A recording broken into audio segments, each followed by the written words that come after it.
Salut à tous, alors encore un épisode Mentalité martiale, podcast, chaîne Chaos Suisse, Ruben derrière l'écran comme d'habitude. N'oubliez pas, partager, liker, commenter pour nous aider. Et après l'été, des nouveautés vont arriver. Et restez connectés. C'est pas une blague, je l'ai dit ça 1000 fois, mais ça va arriver. Donc, aujourd'hui, je suis avec Ayouma, athlète professionnelle de bikini. Yaïma. Pardon, ça commence bien déjà. C'est pas évident, je sais. Aïma. Yaïma. Ok, désolé. Athlète professionnel de bikini qui va nous expliquer un peu plus. Moi aussi, je vais connaître. Je connais un petit peu dans ce domaine. C'est une opportunité aussi pour moi de connaître. Donc, merci beaucoup. Merci à toi pour l'invitation. Et désolé encore une fois. T'inquiète. On y va. Donc, tu peux te présenter un peu vite fait. Comme ça, on va discuter par rapport au reste. Pendant la discussion, tu vas te présenter un peu plus. Oui, bonjour à tous. Mon nom, c'est Yaïma. Je suis d'origine cubaine. Je suis une athlète e-bikini pro. Je suis ici à Genève depuis 13 ans déjà. Et j'ai pas toujours été dans le monde du sport, donc on va parler de ça ce soir.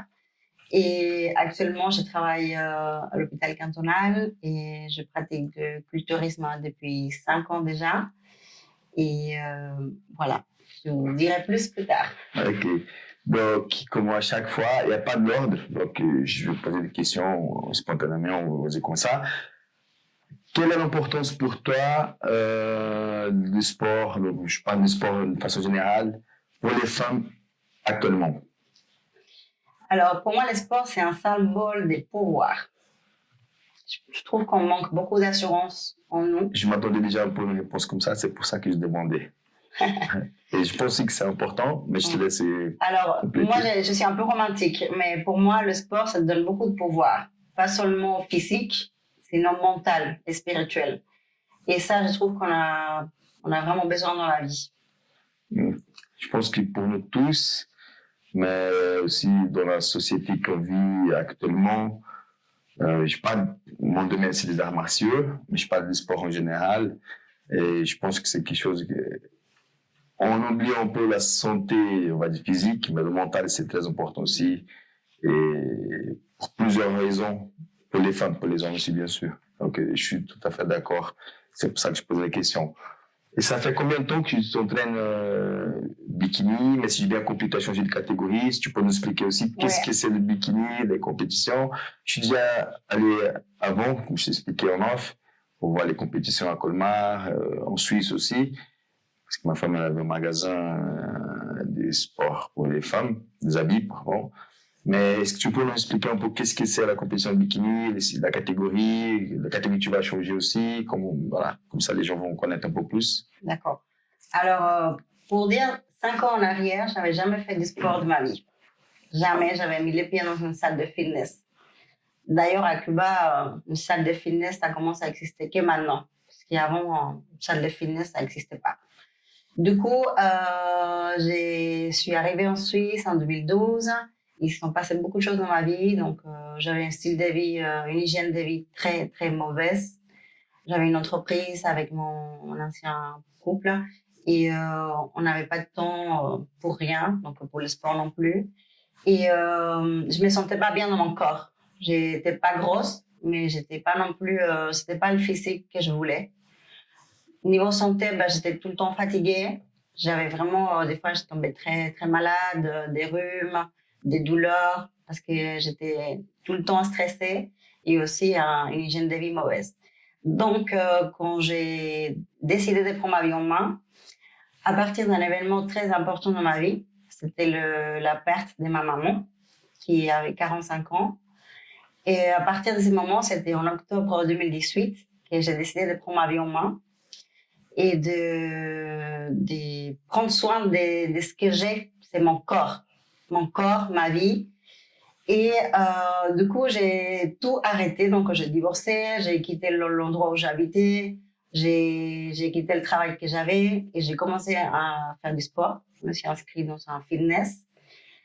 Et pour le loisir. Pour le loisir. C'est pas la compétition, c'est juste pour le loisir, pour la santé. Pour le loisir et pour la santé, pour changer mon corps et pour me sentir mieux. Et j'ai commencé à manger différemment aussi. Et je voulais être végétarienne. Donc, j'ai commencé par là. J'étais végétarienne. Et j'ai fait beaucoup de cardio pour pouvoir perdre un peu de graisse et pour fondre un petit peu. J'ai connu un ami dans le monde de la politique parce que j'étais très active politiquement parlant. Ici, à Cuba ou un ami cubain qui habitait à Madrid. Et lui, il était culturiste. Ok, donc tu étais active dans la politique cubaine. Oui, mais depuis ici, la Suisse. Depuis la Suisse, ouais. Parce que c'est quand on arrive en Suisse qu'on apprend les choses de notre pays qu'on n'a jamais vues. Sur Internet, j'ai découvert beaucoup de choses, donc je me suis mêlée à la politique, ça m'intéresse toujours beaucoup. Et cet ami qui était très activiste politique, il m'a appris beaucoup de choses du fitness, donc il m'a dit oui, tu peux t'entraîner comme ci. Il m'a fait un plan d'entraînement, mais il habitait à Madrid, moi j'étais ici à Genève, donc je me suis entraînée seule. Je suis entraînée seule, c'est pas pareil quand on est seul ou accompagné. Donc entre-temps, je rencontre l'amour de ma vie, Rémi. Rémi, ok, c'était mon ancien prof de boxe thaï, c'était le pionnier de la boxe thaï Genève, qui est là derrière les gens. Oui, qui a déjà été chez moi. Qui est déjà passé ici aussi. Comme ça, les gens savent Rémi, voilà, qui c'est. Ouais, je l'ai rencontré dans la salle de fitness et du coup, lui, il m'a beaucoup soutenu parce qu'il y a des mouvements qu'on n'arrive pas à faire, qu'on ne sait pas. Simple fait de régler une machine, quand on ne connaît pas, on est bloqué devant. On veut pas, on est un peu gêné, on ne sait pas comment faire. Je peux faire une petite blague. Oui. Donc, Rémi, il a profité. Ah, je vais te montrer, c'est comme ça. Il m'a montré trop. Ça s'appelle la graisse du fit. Chacun ses méthodes, donc c'était comme ça. Oui, c'était la bonne méthode. Non, et alors, j'étais en train de faire le bas du corps. Et lui, il m'a montré une machine pour les fessiers. Comment ça marchait, cette machine. Alors, après, on a commencé à se voir tous les jours. On avait les mêmes horaires. Donc, je voulais absolument maintenir mes objectifs physiques. Donc, entre-temps, je voyais beaucoup de filles sur les réseaux sociaux avec des physiques X. Je suis tombée sur une fille qui faisait de la compétition. Et je lui ai dit cette inquiétude. J'aimerais pourquoi pas avoir un physique comme ça. Et lui, il m'a dit, tu peux le faire. Tu peux l'avoir, ce physique, si tu veux. Et bon, à partir de là, je lui ai communiqué que je voulais absolument faire une compétition, pourquoi pas. Et juste à cette période-là, tu faisais combien de fois le fitness par semaine? J'allais quasiment tous les jours. Tous les jours. Ouais. Donc, tu as décidé de démarrer, même si ce n'était pas pour la compétition, mais tu étais à fond dedans déjà. Le fait d'aller à la salle et d'aller m'entraîner, c'était mon temps à moi. Je faisais fitness et en même temps, je faisais un sauna. C'était comme une thérapie en même temps aussi. Exactement. C'était un temps pour moi de prendre soin de moi, de m'occuper de moi. Et pour moi, ça avait beaucoup d'importance. Parce que c'est vrai qu'on a à côté un travail, on a une vie et rarement on prend le temps qui est pour nous, d'être nous, avec nous-mêmes et prendre soin de nous. Du coup, je commençais quasiment tous les jours. Samedi et dimanche, pour moi, je ne m'entraînais pas. C'était samedi et dimanche, on ne s'entraîne pas. Actuellement, ça a trop changé. Du coup, on a commencé à s'entraîner ensemble et du coup, je découvre à travers Rémi quelqu'un qui pouvait me préparer pour la compétition. À Genève. À Genève, Parce qu'avant, c'était pour ta connaissance à Madrid. Et là, tu as trouvé un coach sur place. Et j'ai commencé avec cette personne qui m'a fait un programme à Madrid. J'ai commencé seule. Après, j'étais dans des meilleures mains. Donc, Rémi, il m'a montré un peu le monde du sport plus sérieux, les techniques, les mouvements corrects, la partie, comment on dit, dure de l'entraînement. Parce qu'avec Rémi, j'ai fait les meilleurs entraînements de ma vie, des cuisses. J'ai beaucoup souffert, j'ai beaucoup pleuré sur la machine à cuisses. C'est grâce à lui aussi que j'ai les cuisses que j'ai aujourd'hui. Ça, j'ai trouvé intéressant aussi de parler, parce que pour toi, c'était nouveau. Tu as commencé à faire le fitness, tu t'attendais pas à la compétition.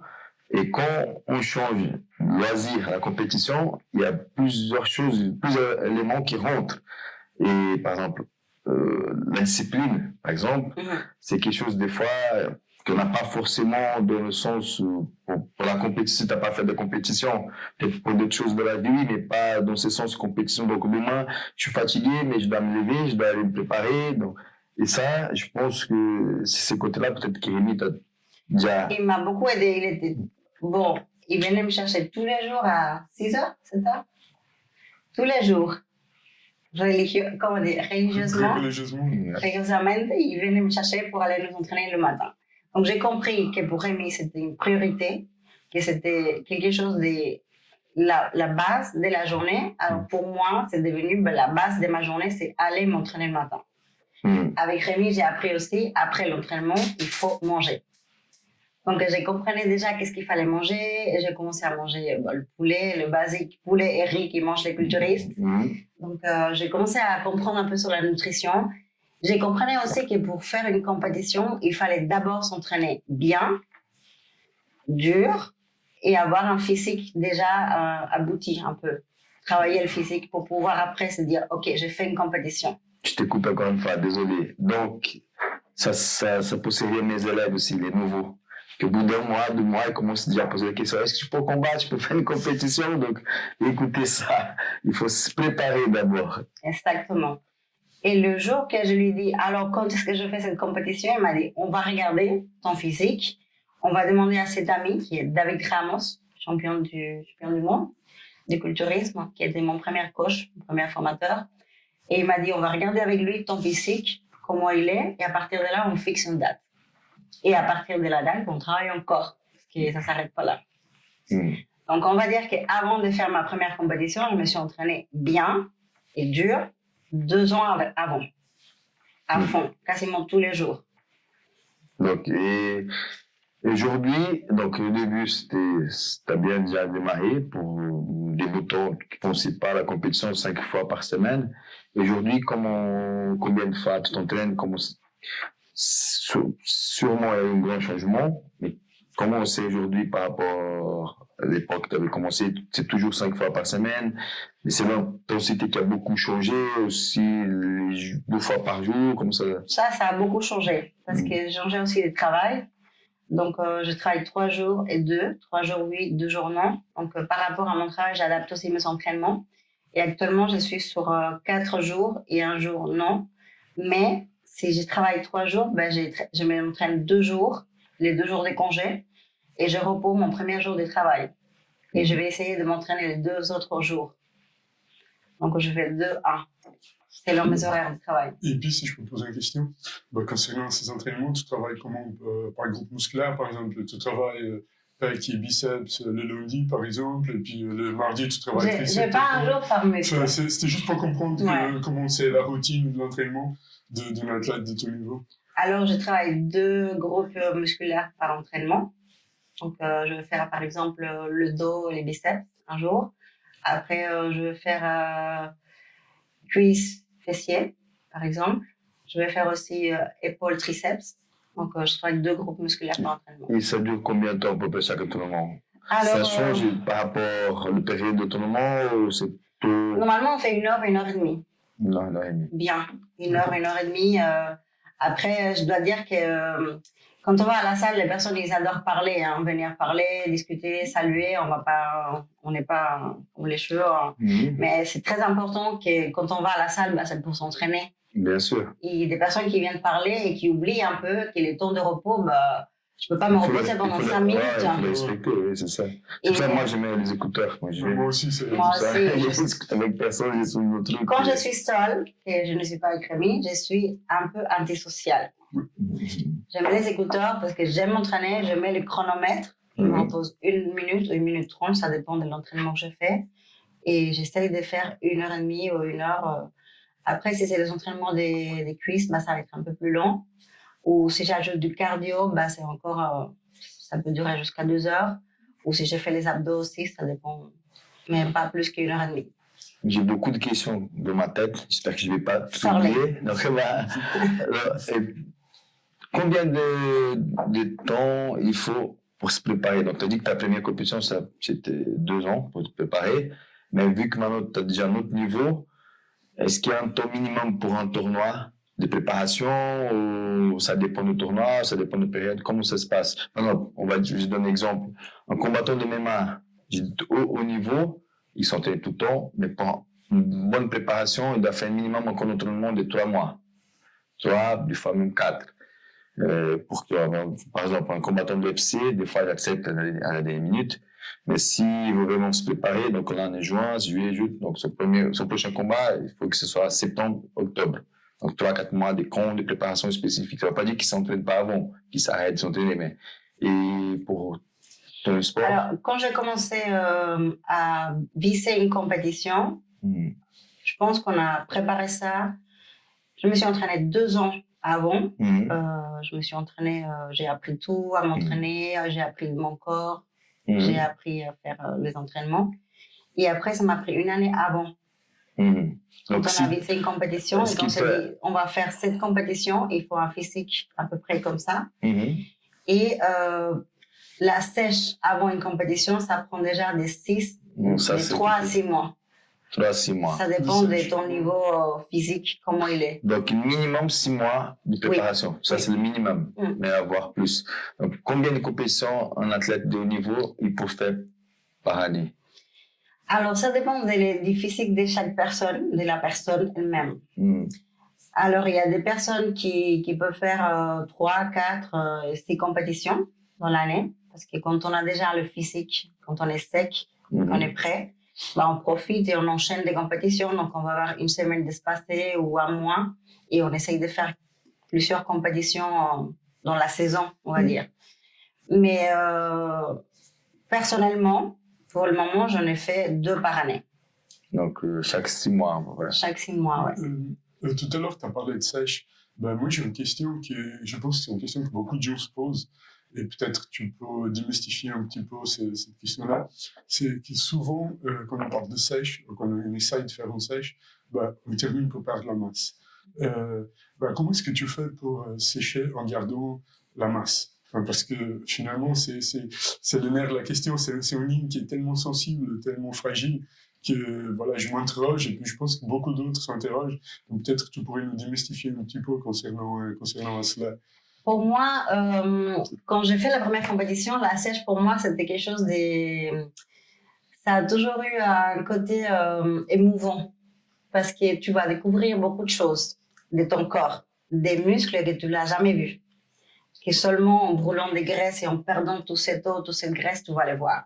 Et pour moi, j'étais vraiment joyeuse. La première sèche, pour moi, c'était waouh. Et j'étais vraiment, vraiment sèche. J'étais vraiment à 48 kilos, 49 kilos sèche pour la première compétition qui était Col de Colmar. Alors, la sèche, c'est un processus qu'on commence 6 mois avant ou 4 mois avant, ça dépend de comment tu es. Et on commence à... 6 mois, c'est 1 année avant. Mais on diminue les glucides, les glucides surtout, et les graisses petit à petit pour perdre de la graisse et de l'eau gentiment sans perdre la masse musculaire. Oui, parce que c'est ça le défi. C'est ça qui est plus dur, de ne pas perdre la masse musculaire, qu'on va toujours perdre un petit peu. C'est quasiment obligatoire. Et là, tu as dit que tu étais à 48 kilos? Ça, c'était en 2022. Donc, je pose des questions comme je ne connais pas trop, si je suis curieux. Est-ce que les catégories, ça marche comment? Ça n'a rien à voir, ce n'est pas avec le poids. Pour les hommes, oui. Et pour les femmes, non. Il n'y a pas de poids. En fait, normalement, on va imaginer comme ça. Donc, tu as un tournoi d'ici 6 mois. Tu commences à préparer maintenant. Quel est ton poids actuel normalement et quel sera le poids du jour de la compétition? Alors, pour la catégorie où je concours actuellement, c'est Body Fitness. Cette catégorie, on ne va pas regarder le poids, on va regarder le physique. Ok. Mais est-ce que ça change quand même ton poids ou pas? Bien sûr. Alors, pour atteindre ce physique-là, de Body Fitness, concrètement, moi, actuellement, je suis à 60 kilos. Alors, j'ai concouru la dernière fois en novembre et j'étais à 55 kilos. 55, je crois, non? Donc, 5 kilos que tu as perdu, pas beaucoup. Alors, j'ai pris 5 kilos depuis le mois de novembre, mais on s'entraîne dur pour prendre la masse musculaire et je pense qu'il faut qu'on prenne encore 2-3 kilos que je dois les perdre en séchant. Donc, imaginons que tu as maintenant 60, donc d'ici 6 mois, le jour de la compétition, tu seras à peu près à combien? Alors, l'idée, c'est que j'aille un peu plus que la dernière fois. La dernière fois, j'étais à 55 kilos sèche, avec peu de graisse et d'eau sur mon corps. Un niveau, je peux dire que j'étais peut-être à 12%, 10-12%, 8-10%, et sèche. Et du coup, la prochaine fois, je vais faire un concours. Je ne pourrais pas être à 55 parce que tout l'effort qu'on a fait pendant ce temps, toute la masse qu'on a pris, qu'on essaye de prendre, bah, il faut que j'aille pris au moins 3 kilos de muscles, qui est déjà énorme, parce qu'il faut vraiment s'entraîner très, très dur pour construire de la masse musculaire. C'est pas quelque chose qu'on peut faire comme ça. Du coup, depuis novembre, on s'entraîne très dur et je mange bien. Et j'essaie de manger propre. Je mange beaucoup, hein, je mange vraiment beaucoup. Mais tout est calculé, tout est analysé par mon coach, mon mari, et pour que je puisse prendre du poids. Et quand je ferai mon prochain concours, qui sera peut-être l'année prochaine, on verra. Cette année, c'est une année off. C'est une année où je m'entraîne pas, où je fais pas de concours. Donc l'année prochaine, quand je vais perdre tant de kilos, je pense que 5 kilos peut-être, je vais essayer d'être peut-être à 57 kilos sèche, 57, 58. Et pourquoi, pour quelles raisons tu fais pas de compétition cette année? Il y a une raison. L'année passée, j'ai concouru en body fitness pour la première fois. Donc, j'ai commencé en bikini. Ma première compétition bikini, j'avais un dos qui n'était pas très développé. Donc, on m'a dit qu'il faut améliorer le dos. La deuxième compétition que j'ai fait en 2022, c'était les championnats suisses. Donc, on m'a dit que j'avais un dos bien, mais qu'il fallait faire attention parce que j'étais quand même un peu musclée par rapport au bikini. Parce que le bikini, c'est la fille musclée, mais pas trop, avec un physique de plage, un physique fine, la peau, comment dire, tonique, définida. Et du coup, elle me dit, fais attention aux cuisses parce qu'elles sont un peu trop grosses. Donc là, j'ai commencé à faire un peu de cardio pour diminuer mes cuisses, pour sécher un peu. Et après, je fais mon premier concours professionnel en 2022. J'ai eu la possibilité, la chance de gagner la carte professionnelle. On m'a dit, fais attention, tu es quand même musclé. Donc, si tu t'entraînes dur, faut regarder parce qu'il faut pas que tu sois trop musclé pour cette catégorie. Donc, sinon, tu dois changer. Et c'est là où on a décidé de changer de catégorie parce que j'ai continué à être quand même bien musclé des jambes, un dos un peu large. Ils m'ont dit que tu voudras pas peut-être changer de catégorie et dans une catégorie où tu te sens mieux. Parce que moi, j'aime m'entraîner. Il y a des personnes qui font un petit peu et qui font beaucoup de cardio et ça lui va bien. Mais moi, j'aime pousser, j'aime l'effort, j'aime ce que ça m'apporte, le fait d'être sur une machine et donner toute ma force, ça me donne beaucoup de... C'est incroyable, les sensations. Donc, c'est là où on a décidé de changer. Et cette année, c'est une année de repos pour prendre la masse. Parce que, donc, si j'ai compris, donc tu vas changer de catégorie. J'ai changé l'année passée. Et là, tu as encore décidé de préparer de meilleure façon pour cette nouvelle catégorie. C'est pour ça que tu combats pas. C'est pour ça que tu fais pas de compétition cette année. Exact. L'année passée, j'ai fait ma première compétition en body fitness. Ok. Alors, j'aurais dû, dans l'idéal, ne pas la faire et me reposer pour prendre la masse et pour avoir un meilleur physique et me présenter peut-être d'ici 12 ans. Mais je dois avouer que tant qu'athlète, quand on monte pas sur scène, on se sent un peu frustré. Ouais, c'est comme un combattant qui ne combat pas. C'est ça, quand tu ne combats pas, bah, c'est un peu éteint. Tu n'as pas cette sensation de préparer la rage qu'il y a derrière. C'est même plus difficile pour la préparation, je pense. Tu n'as pas un objectif à court terme, mais voilà, il faut être encore plus focus, je pense. Tu es dans ton trou, t'es dans il n'y a pas de lumière autour, tu es en train de travailler en silence, à faire ton sport, à manger, tu n'as pas le même physique. Parce que là, j'ai quand même 6 kilos de plus que le mois de novembre. Donc, je voulais faire cette compétition au mois de novembre pour voir un peu le niveau. Pour voir si j'étais compétitive par rapport aux autres, comment elles étaient les filles. Et ça m'a permis de voir beaucoup de choses. Le mois de novembre, l'année passée, pour moi, c'était incroyable. J'ai vu toutes les filles qui avaient autour de moi, des championnes du monde qui étaient là, qui étaient des championnes du monde en 2023. D'ailleurs, elle était arrivée 4e. Fois, 3e. Et me comparer à ces filles, ça m'a permis de voir où je veux aller et c'est quoi mon niveau.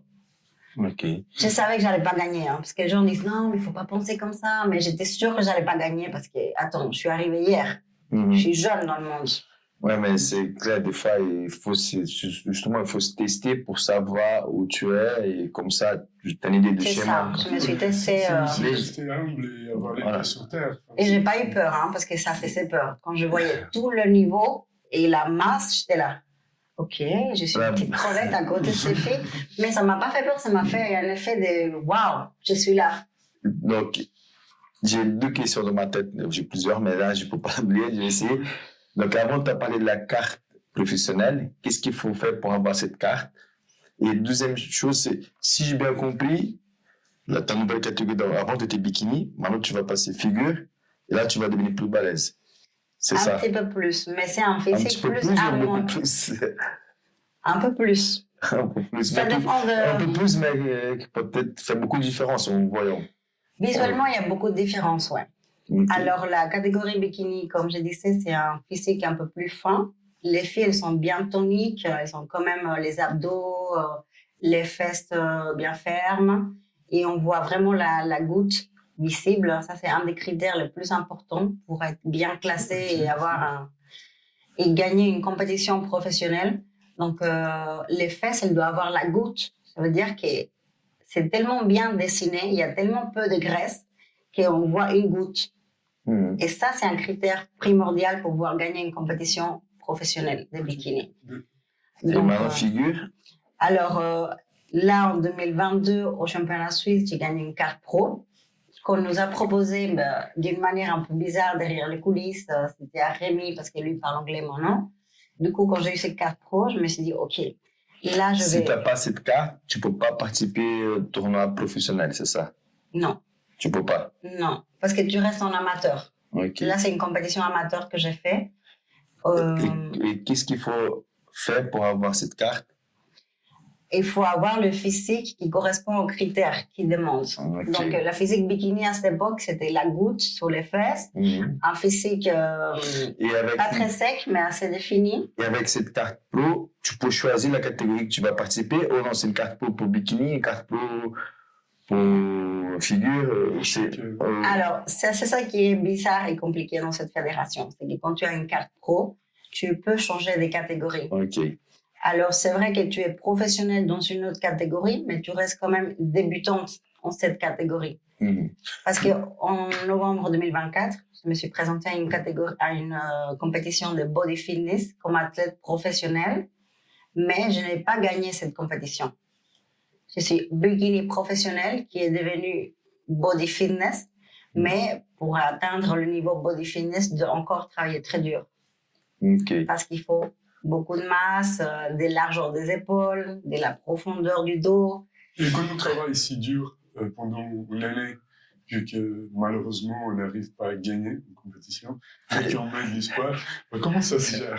Je savais qu'il allait me poser cette question. J'adore poser cette question. Alors, nous, chaque année, il faut savoir comment les gens arrivent à rebondir. Ouais, ça demande. Après, j'ai fait, comment tu fais? En fait, mais j'explique pourquoi. C'est une bonne question. Non, j'explique pourquoi. Parce que c'est important de comprendre quand un athlète il tombe, comment est-ce qu'il peut se relever, tu vois? Oui, bien sûr. Et comment on vit avec les frustrations d'en perdre. C'est comment pour toi? Alors, j'ai vécu une chute sur scène, littérale. Ok, ça je suis tombée couchée sur scène. Avec les talons, là. Exactement. Au championnat suisse 2022. 2022, j'ai fait 3 compétitions. Top de Colmar au mois de mars, où j'étais 5e sur 23. Ok. Ça m'a pas fait pleurer, ça m'a fait waouh, ça, je peux le faire. Parce que 5e sur 23, pour moi, c'était énorme. J'ai eu quand même un trophée que je garde avec beaucoup de joie parce que 5e, waouh, je n'avais jamais fait ça de ma vie. Championnat suisse, je suis arrivée là-bas et stress, beaucoup d'émotions. Pour une athlète bikini, il faut être bien belle. Il faut faire la coiffure, le maquillage, les tannes, les bijoux. Ah, ça compte aussi. Beaucoup, énormément. Ok. Ta danse, on va dire, ta chorégraphie. C'est vrai que vous avez tous un aspect très bronzé. Hein. C'est parce que le bronzage, ça fait sortir le muscle. D'accord, ok. Et on met aussi un peu de brillant. Ah, ça, j'ai du coup, il faut que ton tan, ça s'appelle tan, là, le tan qu'on met. Il faut qu'il soit bien régulier, bien fait et qu'il n'y ait pas de taches parce que c'est pas beau. Du coup, j'ai oublié de mettre les bijoux. Du coup, je suis sortie faire ma présentation et j'ai tombé. J'ai glissé, j'ai tombé. Et je me suis relevée avec un sourire et j'ai continué à faire mon truc, mais comme si de rien n'était. Mais le bruit, il était boum. J'étais là. Et là, tout le monde disait, t'as rien cassé? Non, j'étais là, laissez-moi là, je suis la star. Mais là, tu perds des points. Oh non, ça compte pas. Alors, je ne sais pas ce qui s'est passé, mais j'ai gagné. Ok, ça peut être pas. Oui, alors, je regarde les photos et je sais que mon physique, il était bien par rapport aux autres filles. Après, on m'a dit, t'es quand même un peu musclée, fais attention. Donc, essaye de ne pas ressortir tes muscles énormément. Donc, reste comme ça. Mais j'ai eu 2 passages. Le premier pour me faire voir, la première fois, c'est là où j'ai tombé. La première chose qu'ils voient de moi, c'est une fille par terre. Mais je me suis relevée vraiment contente. Je me suis dit, de toute façon, c'est foutu. Je suis sûre que là, je ne vais pas rien gagner. Mais j'ai profité et je me suis fait plaisir. Et pour moi, c'est une leçon. Quand j'ai vu que j'ai gagné, j'étais là, c'est pas possible. Et j'ai eu droit au 2e passage. Ça, c'est une autre chose. Sûrement, si on pose la question à d'autres coachs, bon, Rémi est là derrière aussi ce soir. Ça, c'est un mot qu'on entend souvent les coachs, même les combattants de l'UFC, bon, la boxe à de niveau. Il y a tout un jeu mental, il y a tous les stress, mais souvent ce mot, cette phrase, plutôt que sur la bouche des coachs, fais-toi plaisir. Et des fois, c'est ça, je pense, qui fait la différence. Alors, imaginons que quand tu as eu cet accident, tu es tombé, si tu te lèves, tu es stressé, voilà, ça, tu as dit non, j'ai fait plaisir, et puis là, souvent ça t'a aidé. Exactement, ça m'a beaucoup aidé. Je n'ai pas laissé, en fait, l'extérieur avoir sur moi cette oh, c'est la honte, tout le monde m'a regardé. Non, mais j'étais vraiment, je m'en fous. Je suis tombée, ça arrive, je suis humaine. J'ai glissé, j'ai des talons qui sont pas très confortables. En plus, il y avait un papier au sol, je pense que c'était pour protéger leur parquet. J'ai glissé. Du coup, la chose que j'ai fait quand je suis arrivée derrière, sur les coulisses, j'ai dit à mes collègues, aux athlètes qui attendaient, faites attention, ça glisse. Faut pas qu'ils arrivent la même chose. Et ça m'a appris que chaque fois que tu tombes, il faut absolument faire un effort, 2 efforts, 3 efforts pour se relever. Parce que vraiment, on a une vie. Et c'est cette vie-là qu'il faut vraiment qu'on l'optimise au maximum. Du coup, au championnat suisse, j'ai gagné. 2 semaines après, j'ai eu encore une compétition en Suisse que j'ai gagnée. C'est là où j'ai eu le carnet professionnel. Okay. Et après, j'ai fait 2 compétitions professionnelles Arnold Classic au mois d'octobre 2023. Où ça? À Madrid. À Madrid. C'est une compétition très, très importante, très grande, qui organise Arnold. Et j'ai fait une compétition à Prague. Et les 2, je n'ai pas gagné. Mais je n'ai jamais pleuré. Pleurer, je ne parle pas des frustrations ou des joies. Je n'ai jamais pleuré en me disant, mais c'est pas possible, c'est pas juste. Chaque compétition, j'apprends quelque chose. Et pour moi, c'est très important d'assumer et de dire, qu'est-ce que je vais faire pour m'améliorer? Comment je vais aller de l'avance? Qu'est-ce que j'ai appris? Ça, c'est très important. Souvent, donc je parle encore une fois de sport des combats, c'est toujours, c'est là que c'est intéressant et c'est bien, toutes les valeurs, tous les principes qu'on apprend sur le tatami, dit comme ça, on peut transférer dans la vie. Et c'est toujours plus facile de trouver une excuse ou de mettre la faute sur quelqu'un d'autre, sur nos erreurs. Et quand l'athlète il comprend ça, c'est là où il va faire, ok, voilà, peut-être des fois, peut-être c'est possible que pendant un combat, le coach il donne mauvais conseil. Ça peut arriver aussi. Je peux dire que vas-y, essayer de mettre au sol, peut-être si t'es pas le moment, le gars il va essayer, il va se faire contrer. Peut-être, ça peut arriver aussi. Mais je pense que cette responsabilité de l'athlète, elle est très importante pour la maturité surtout. Ça, c'est très important. Ça m'a permis de grandir, ouais. Et une question, quand j'allais voir les compétitions, est-ce que ça existe ou c'était dans ma tête? Je voyais des fois un peu la rivalité, il y en a qui passent à côté de l'autre, comme ça, ils regardent pour montrer qu'il est un peu plus. Ça, c'est un moment qui existe toujours dans les compétitions. Ça existe, j'ai regardé, j'ai posé une question à une fille une fois, elle m'a dit oui, mais j'étais pas sûr.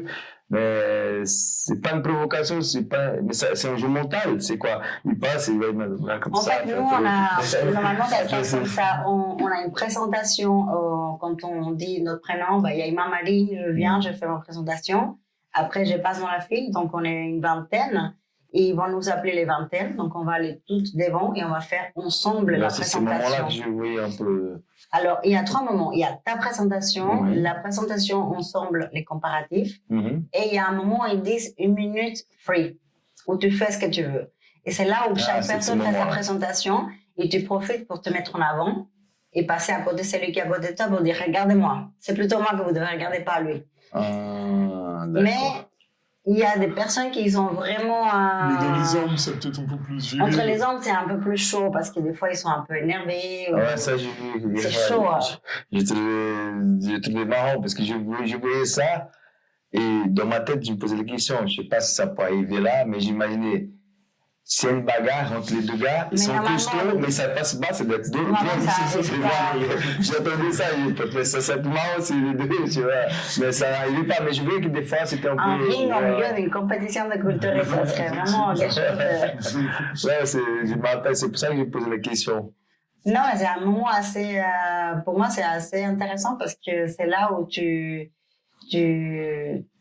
laisses ta peur et tu essayes de démontrer et de donner le meilleur et de faire un peu je suis mieux que l'autre. Mais c'est un jeu, c'est pas négatif, mais c'est vrai qu'il y a des gens des fois qui se chauffent un peu. Qui se poussent le coude. Bah, toi, tu as commencé par le bikini, mais tu as commencé par le bikini par une option, parce que dans ta tête, tu n'avais pas encore le physique pour faire figure. C'était plutôt une option, ou c'était plutôt parce que tu te dis, écoute, non, peut-être je suis pas encore prêt pour faire figure, donc je commence par le bikini et plus tard, peut-être, je ferai figure, chose qui vient d'arriver, en effet. Alors moi, j'ai commencé par bikini parce que je me suis dit, le physique que j'ai, ça se rapproche plus à ça. Et faire figure, pour moi, c'était impossible. Je pourrais jamais avoir ce physique-là. Et du coup, j'ai commencé par bikini comme ça. Je me suis dit, mon physique, il est bien pour bikini. Mon premier coach, il a bien évalué. Il m'a dit, oui, t'es bien pour une bikini. Il m'a dit ça dès le début, non? Et du coup, on a commencé bikini.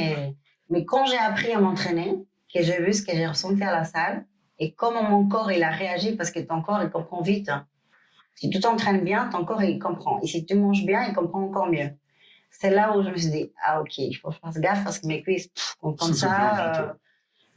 Et du coup, il y a 3 modèles. Donc, il y a bikini, wellness et figure, c'est ça? Alors, il y a bikini.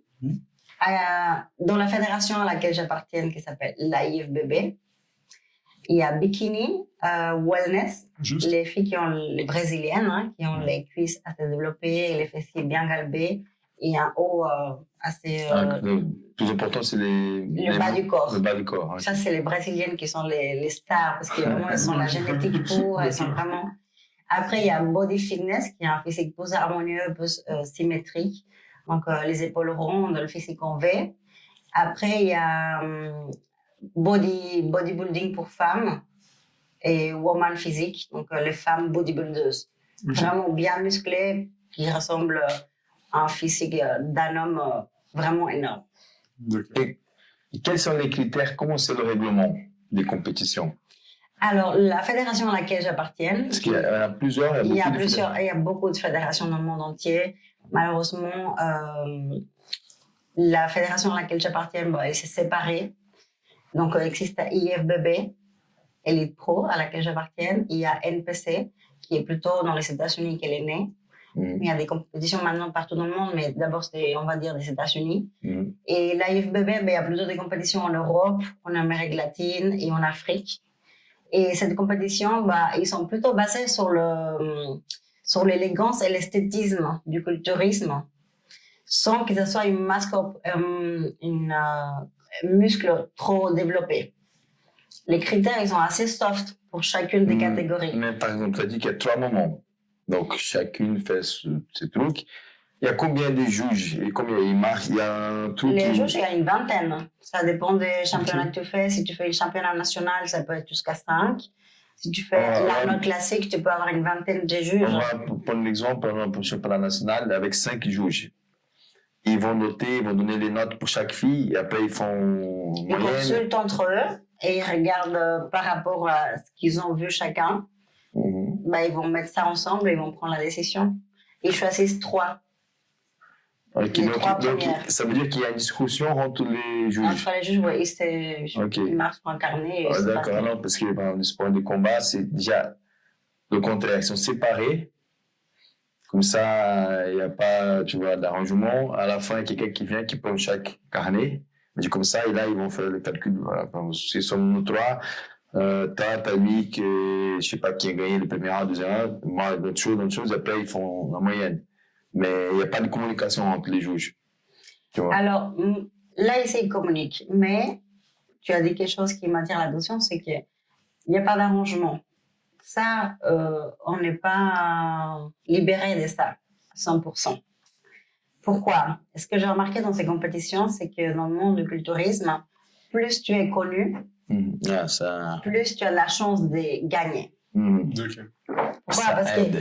que s'il y a une athlète à côté de moi qui a 1 million d'abonnés, ça j'exagère, pourquoi elle ne va pas gagner? Ça serait injuste. Alors que moi, il y a qui me connaît? Ici à Genève, 10 personnes, quoi.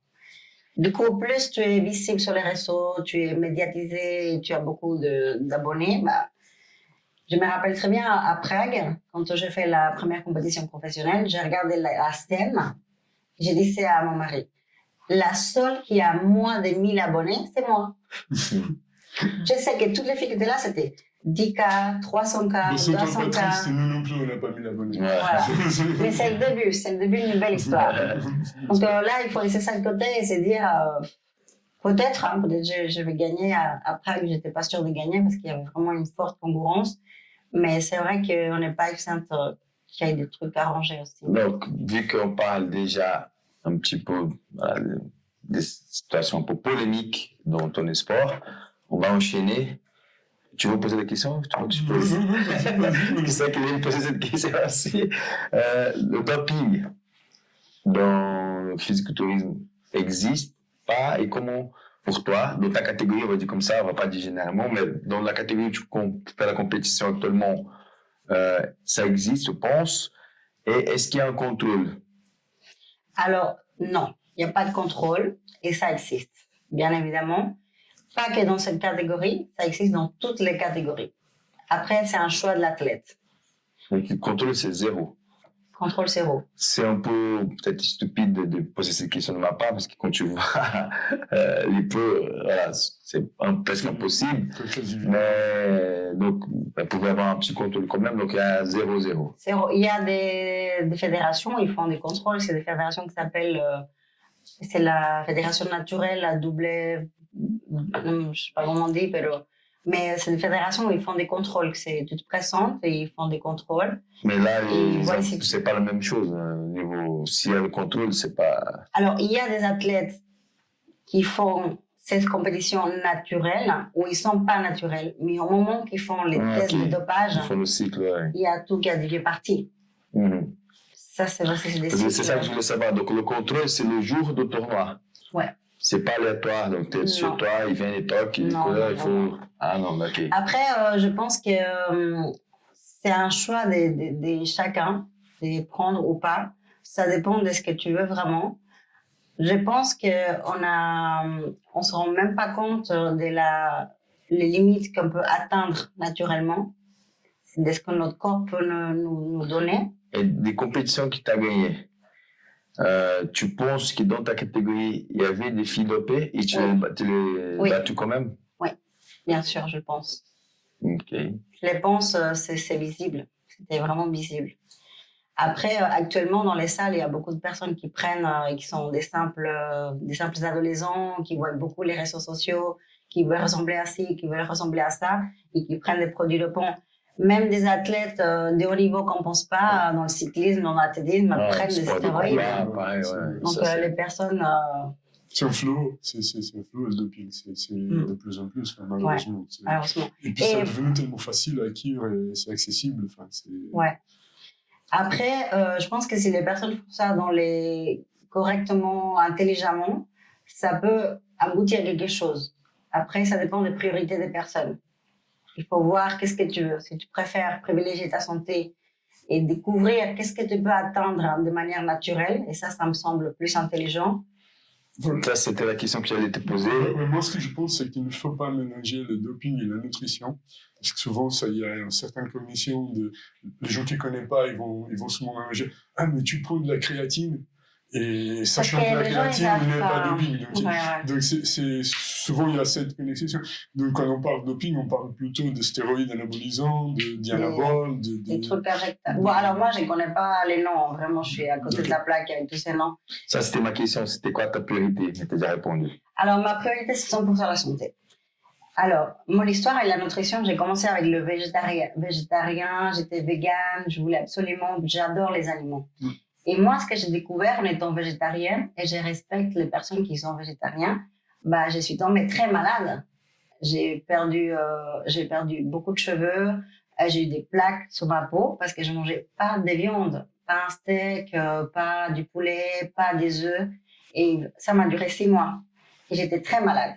Quand j'ai commencé à faire le sport, que j'ai commencé à avoir faim, vraiment, parce qu'on se dépense et parce qu'on fait un effort physique, et j'ai commencé à manger mon poulet et mon riz, j'ai découvert que la nutrition, pour moi, c'est la base de tout ce que tu veux atteindre dans ta vie, nutrition et sommeil, dormir. Et après, avec ça, bah, tu peux regarder si tu veux te complémenter avec des compléments alimentaires qu'il faut, la vitamine C, la vitamine E, la vitamine D, tous les compléments qu'on a tous besoin, qu'on ne trouve pas forcément dans les aliments. Donc toi, tu prends cette nutrition-là, la vitamine E, la vitamine D, Oui, tu viens absolument. Mais une année en arrière, je ne savais rien du tout de ça. Okay. Et actuellement, je suis en train de me former et d'apprendre parce que je ne connais rien. Est-ce que tu as une aide, est-ce que tu as des sponsors qui t'aident parce que tout ça, ça a un coût à la fin. Donc, alors, non, je n'ai pas de sponsors. Je ne suis pas très forte dans la vente de me vendre pour que les sponsors disent « Ok, avec l'atelier d'Aïma, on va faire la vente ». Mais c'est vrai qu'au début, on a pu travailler avec KDC Suisse, qui est un fournisseur de compléments alimentaires. Mais après, on n'a pas continué à travailler ensemble. Je ne sais même pas pourquoi. Mais avec KDC Suisse, on aurait pu travailler. Mais vraiment, je n'ai pas beaucoup de sponsors actuellement. Donc, toi, tu prends la protéine, la créatine? Alors, je ne prends pas de protéine en poudre. Okay. Quasiment jamais de ma vie. Peut-être une fois par mois. La protéine en poudre, c'est très pratique. Mais moi, j'adore manger. Et quand on prend de la protéine en poudre, on boit, on ne mange pas. Oui, c'est juste. Du coup, si je peux manger et mâcher, bah, bienvenue. Même si c'est du riz, du poulet, de la patate. Tu vas plutôt bénéficier, les aliments qui t'apportent la protéine, comme exactement. les lentilles, l'haricot. Alors, tout ce qui est légumineuse, quand j'étais végétarienne, j'ai appris que ça me ballonne. Ça me fait trop mal au ventre.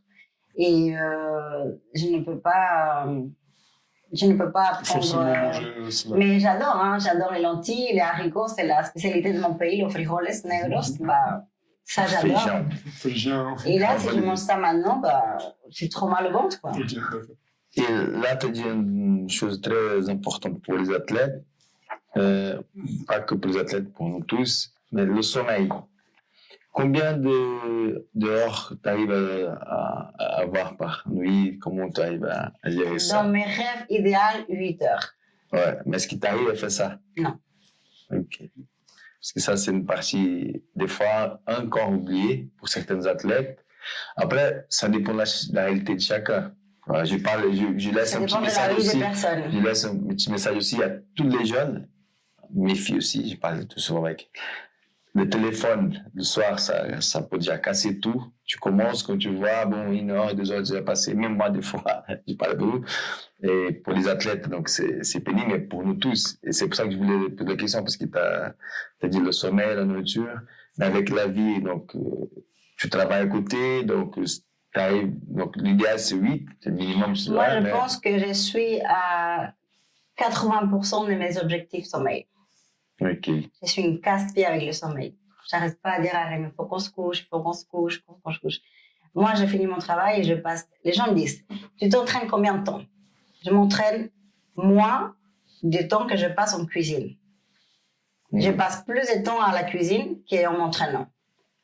Ah oui, parce que tu t'entraînes plusieurs heures par jour. Non, je m'entraîne 1h30 et je passe 3 heures à la cuisine. De ton pourcentage, à faire à manger. Tu penses que la nourriture, elle a un impact aussi important, voire plus important dans ton physique que l'entraînement lui-même? Personnellement, je pense que oui. Et t'aimes aussi? Oui. Ok, donc c'est plus facile. Il faut aimer. Mais après, j'ai appris à aimer, parce que je n'ai jamais fait à manger avant de ma vie. Avant, je ne savais pas faire à manger. Je ne sais pas faire les haricots noirs, comme dans mon pays, ou le plat traditionnel, c'est les arroz con gris. Ouais. C'est du riz avec des haricots, je ne sais pas le faire. Je ne suis pas bonne pour le faire parce que je n'ai jamais appris à le faire. Mais ce que j'ai appris avec le culturisme et avec ces modes de vie, c'est que ce n'est pas compliqué. Cuire des patates douces, ce n'est pas dur. Tu mets de l'eau à bouillir, tu ajoutes un peu de sel et tu mets tes patates dedans. Qu'est-ce qu'il faut les laver? Oui. Il faut les couper en carrés? Oui. C'est pas compliqué. Moi, j'ai pense que quand on apprend à manger de manière propre et saine, il n'y a pas besoin de se compliquer la vie. Tu pèses ta nourriture? Oui. Et combien de repas tu fais par jour? Je fais entre 6 et 7 repas. Ça dépend du moment de... C'est quoi, chaque 2 heures, 3 heures? Chaque 2-3 heures, oui. J'ai une grande question par rapport aux entraînements. Donc, on t'a dit, tu aimes bien pousser, donc il faut avoir le mental. Est-ce que les blessures arrivent souvent Alors, pas ça du peut tout, arriver si tu n'as pas l'entraînement adapté à ton physique, à ton style de vie, à tes objectifs. Tu disais tout à l'heure, non, les pecs, je ne m'entraîne pas les pecs. Pour les femmes, les pecs, tu peux faire un petit rappel de temps en temps, mais entraînement des pecs, non. Je n'ai pas besoin des pecs. Moi, quand je disais ça, c'était parce que je suis un homme et je pense comme un homme. Mais ce que je dis là, c'est assez... il y a beaucoup de femmes actuellement qui vont à la salle, ils font les pecs. Tu les vois sur la machine en train de faire les pecs. Tu dis, fais les fessiers, fais les cuisses, ou fais les abdos, ou les bras, mais ils font les pecs. Après, je respecte chaque personne à faire un rappel et j'adore la sensation aussi. Parce qu'au début, j'ai dit ça à Rémi, entraîne-moi les pecs. Il m'a dit, pourquoi tu veux des pecs? T'as besoin des fesses, t'as besoin des bras, tes biceps, tes triceps, mais les pecs, non. Après, l'entraînement, il doit être adapté à ton corps. Est-ce que tu as eu des blessures déjà? Non. Non, pas encore. Non. L'année passée, j'ai fait une tendinite à ce bras ici. Et tout le monde disait, oui, c'est à cause de l'entraînement. Mais les personnes oublient que je travaille à la restauration. Et que ça fait 13 ans que je porte le plateau à ces bras-là. Donc, la tendinite ici. Ouais, c'est clair. Et après, elle est passée ici. Et le premier conseil qu'il m'a donné le physio, c'est n'arrête pas l'entraînement. Il ne faut pas que tu restes immobile, que tu ne touches pas ces bras. Il faut le toucher, il faut le travailler, il faut s'échauffer correctement, mais il faut faire. Non. Mais à cause de ces sports, je n'ai jamais eu une blessure. Non. Non. Donc, on a discuté aussi, on a parlé de ça avant. Le sport de combat, tu as déjà essayé quelques fois? J'ai essayé la boxe thaï avec l'amour de ma vie. Exact. S'il te plaît. Les sports de combat, parce qu'à Cuba, c'est très réputé. Et parce qu'évidemment, la boxe... Merci. Quand j'ai appris le succès de Rémi dans la boxe thaï et j'ai appris qui il était, je me suis dit, il faut absolument que je teste, que je découvre sa passion, ce qu'il fait. Et j'ai vu ses cours déjà. J'étais comme spectatrice. Ça m'a trop plu. Vraiment une énergie, une passion, une rage. C'est incroyable. Quand il donne les cours, j'adore. Et quand j'ai mis les gants, que j'ai reçu des coups, waouh! C'était différent. C'est très, très différent. J'ai eu vraiment mal à la main parce que 30 minutes, j'avais les gants. Après, j'ai sorti mes doigts, je n'arrivais pas à les étirer. Et les tibias, ils étaient tout violets. Ça m'a soufflé, je me suis dit... Ça, c'est une belle publicité pour les femmes qui vont s'entraîner avec Rémi, là. Ça, c'est une belle publicité. Après, c'est un sport incroyable qui te permet de te dépasser et de sortir beaucoup de choses que tu as dedans. Et moi, je pense que les choses que j'ai, soit j'ai pas beaucoup de choses dedans, soit je les sors différemment. Mais les sports de combat, j'aime pas taper. J'aime pas taper, ça me fait mal au cœur. Et actuellement, j'arrive pas à comprendre, désolée, c'est ignorance de ma part, comment on peut taper et dire allez vas-y mets le KO, casse-lui la gueule. Alors que dans le culturisme tu regardes les femmes sur scène, tu dis allez contracte tes fesses, sors le dos. C'est la même chose, c'est la même mentalité, sauf que c'est différent. Tu fais mal à personne. Ouais, c'est vrai, c'est pas facile de comprendre pour... Et après, ça dépend de chacun. Par exemple, moi, j'ai fait la boxe thaï quand j'étais en train de préparer pour le MMA, quand je faisais ma carrière de MMA. Mais aujourd'hui, donc à 47 ans, j'ai plutôt envie de prendre un coup sur la tête. Et c'est ça aussi, qu'on peut prendre un coup à n'importe quel moment. Tu vois. J'ai envie de m'entraîner, mais plutôt pour des PAO, pour le sac, tout ça. Mais quelqu'un qui a fait la boxe thaï toute la vie, après, je ne sais pas comment il gère ça. Je vois certains Brésiliens, il y a un gars, certainement Rémi connaît, c'est Pedro Rizzo. C'est un Brésilien qui était ami avec un très bon combattant de boxe thaï, Ernest Rust, hollandais. Et j'ai vu un podcast, ça fait pas longtemps, et il dit qu'il met encore les gants. Mais il a quoi? Il a 50 ans. Mais il est en forme, physiquement et tout. Et le gars de podcast, il dit, mais tu vas taper et tout. Il dit, mais non, fais tranquille. Mais même tranquille tout le temps. Bon, je préfère au sol. Je peux dire que quand j'ai reçu un coup l'autre soir, j'ai dormi comme ça et je vois son bras, boum, sur ma tête. Et là, il dort et il est détendu. T'imagines, il est tendu et réveillé, il me casse la tête. Je me suis réveillée, il continue à dormir, mais son bras sur ma tête. C'est lourd, hein. Mais tu peux essayer le jiu-jitsu brésilien. Je vais organiser essayer avec plaisir. Donc là, tu vas juste serrer les gens. Tu ne vas pas taper. Oui, parce que là, et même pour toi, c'est cool parce que tu ne prends pas d'impact.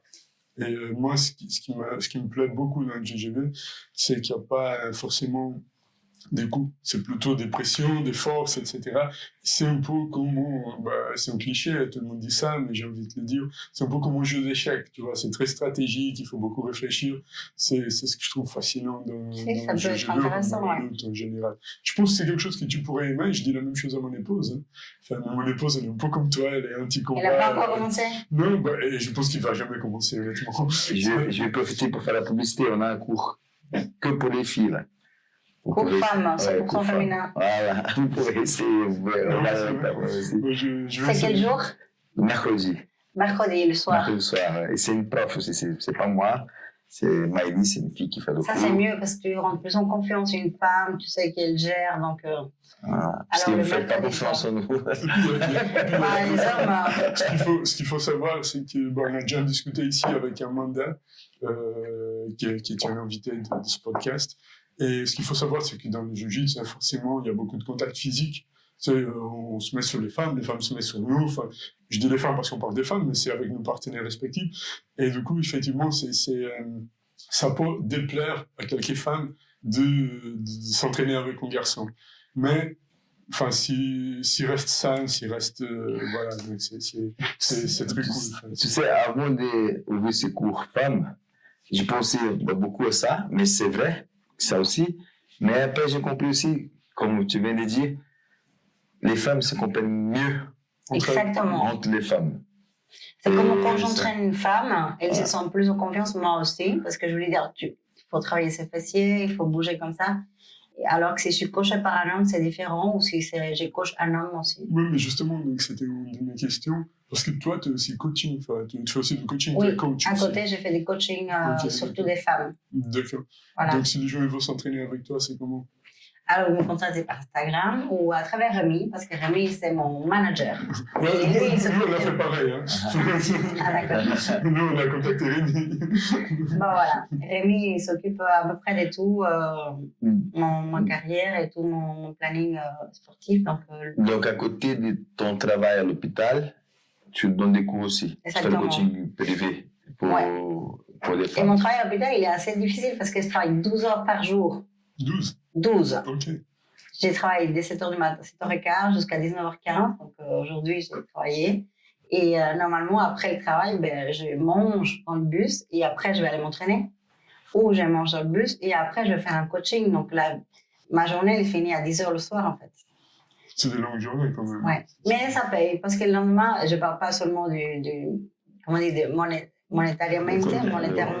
mais ça paye d'une manière que quand je donne un coaching à quelqu'un, d'une manière ou de l'autre, je suis en train de lui dire prends soin de ta vie, je vais te montrer. Parce que j'adore que les gens comprennent qu'il n'y a pas d'âge. Qu'ils me disent mais tu penses qu'à mon âge, c'est l'âge, les hormones. Non. Il n'y a pas d'âge pour prendre soin de toi et pour te mettre au sport.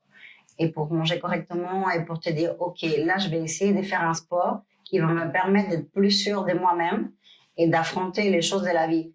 Même monter le sac des courses jusqu'au 13e étage, mais quand tu fais du sport, tu te dis que c'est plus une question à me poser.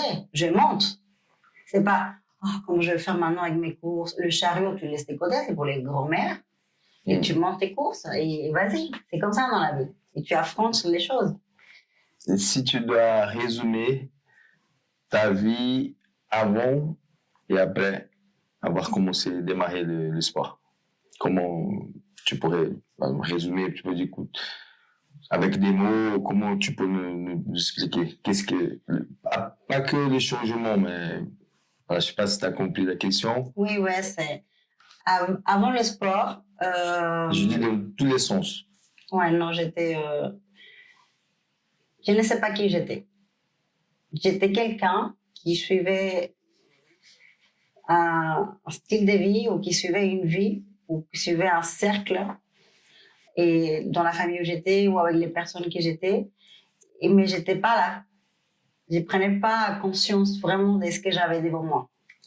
Et vraiment, l'effet de perdre ma mère, ça m'a appris et ça m'a mis les pieds sur terre que j'avais une seule vie, qu'il fallait que je prenne soin de moi le plus vite possible.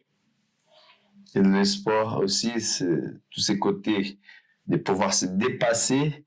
C'est là où on commence à découvrir des choses qu'on ne savait pas, des potentiels qu'on avait dans notre intérieur même. Exactement. Et qu'on ne sait pas. Et quand on démarre le sport, ça aide. C'est comme tu as dit, tu as découvert que des choses qu'on est incapable et après ça se transfère dans la vie aussi privée, professionnelle, familiale. Ça, je pense, ça m'a appris énormément. C'est quelque chose qu'on arrive on se connaît mieux. Exact. Et on dépasse nos limites, si tu regardes ta vie maintenant avant le sport, tu peux dire, j'ai jamais imaginé que j'étais capable de dépasser, par exemple, une situation comme on t'a dit, t'es tombé, et là, bon, t'es continué. Ouais. Et c'est des choses qu'on découvre quand on commence à faire le sport, faire la compétition pour certains. Donc ça, je trouve magnifique. Ça, c'est quelque chose. Moi, je trouve que je suis née le jour que ma mère est décédée. Parce que je l'ai vue et je me suis dit, OK, maintenant, la vie commence. Est-ce que tu es heureuse? Est-ce que tu connais l'amour? Je ne sais pas. À partir de là, j'ai divorcé, j'ai quitté la maison où j'habitais, j'ai quitté le canton où j'étais, j'ai quitté mon travail. Bon, j'étais un peu licenciée. Et j'ai commencé une nouvelle vie, un nouveau travail. J'ai déménagé à Genève, j'ai commencé le sport. Et je suis devenue une autre personne. Et tu penses qu'il t'a eu cette démarche, parce qu'à cause du décès de ta maman, mais tu as démarré en même temps le sport aussi? Tout en même temps. Le mois suivant. Et tu penses que le sport, il a t'aidé à faire cette démarche aussi? Ça m'a donné une rage, mais une bonne rage. Vraiment. La rage de me dire, maintenant tu vas, tu prends soin de toi et tu deviens une meilleure version de toi. Parce que je ne veux pas dire que j'étais une merde, non. J'étais quelqu'un qui ne se rendait pas compte que la vie, elle passe tellement vite qu'on n'a pas le temps de perdre du temps. Après, je ne suis pas une personne qui s'est occupée 100% de mon temps et que je me dis, je m'occupe tout le temps parce que la vie, il faut profiter à fond. Il y a des moments où il faut déconnecter et faire un break. Ça, c'est important pour pouvoir reprendre un appel plus fort. Mais de garder toujours un focus et de dire, je suis claire avec moi-même, j'ai un objectif dans la vie, c'est me soigner, parce qu'il faut qu'on se soigne constamment. Ça peut être physiquement, spirituellement, parce que on va avoir des sentiments extérieurs qui vont rentrer dans nous, des personnes qui vont te faire comprendre que tu vaux rien, que tu sers à rien, que tu vas en sentir mal. Et est-ce que tu décides que ça rentre ou est-ce que ça rentre pas? Et c'est ce genre de choses que si tu fais du sport, ça te rend plus forte et plus sûre de toi-même. Personne ne peut me dire que je suis ci ou que je suis ça ou j'ai entendu dire, ça glisse. C'est de la confiance. Et ça. Je ne sais pas si j'ai dit ça ici dans notre épisode ou pas, mais j'ai discuté avec les gens. Je donne un exemple. J'ai un cours à Plein-Palais.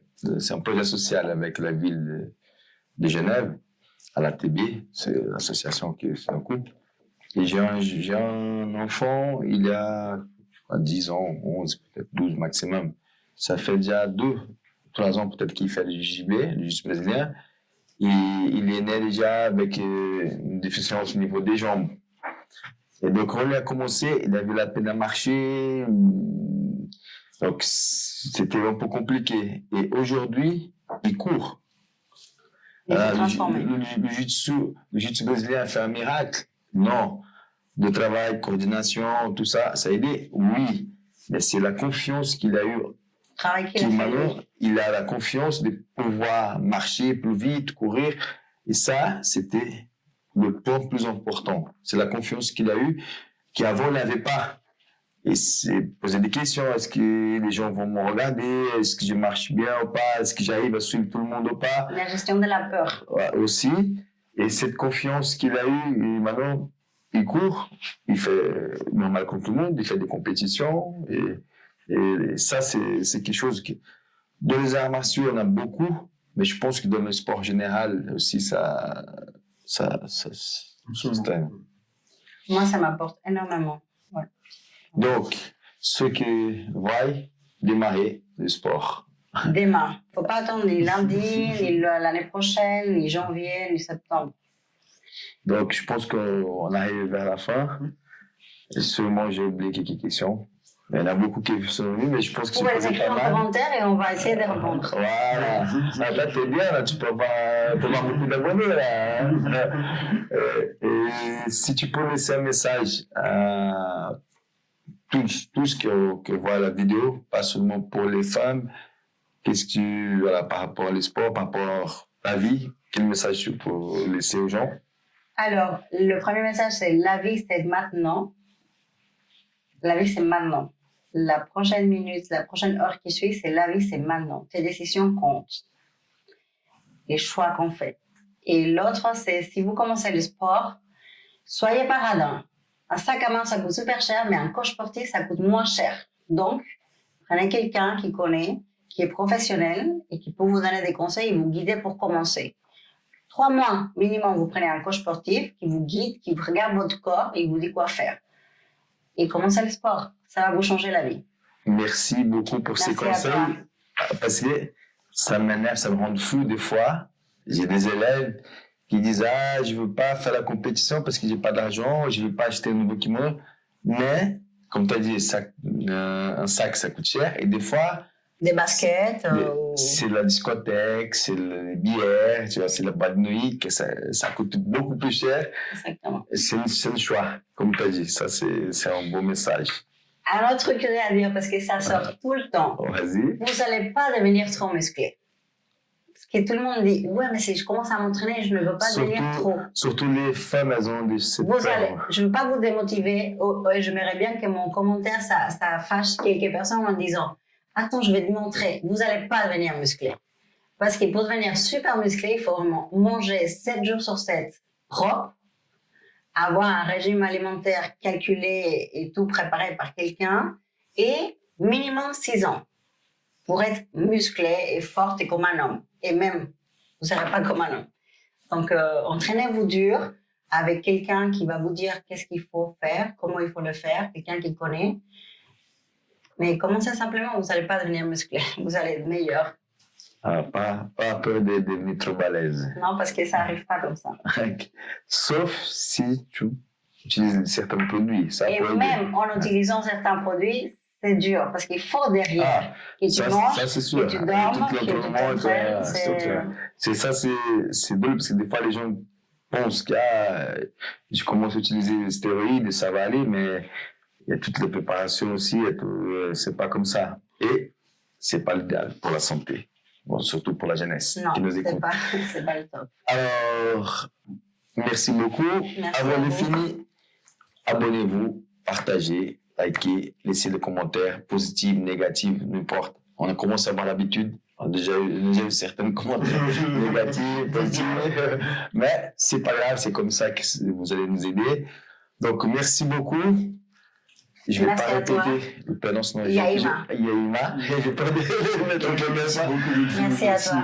Merci à Rémi aussi qui est derrière.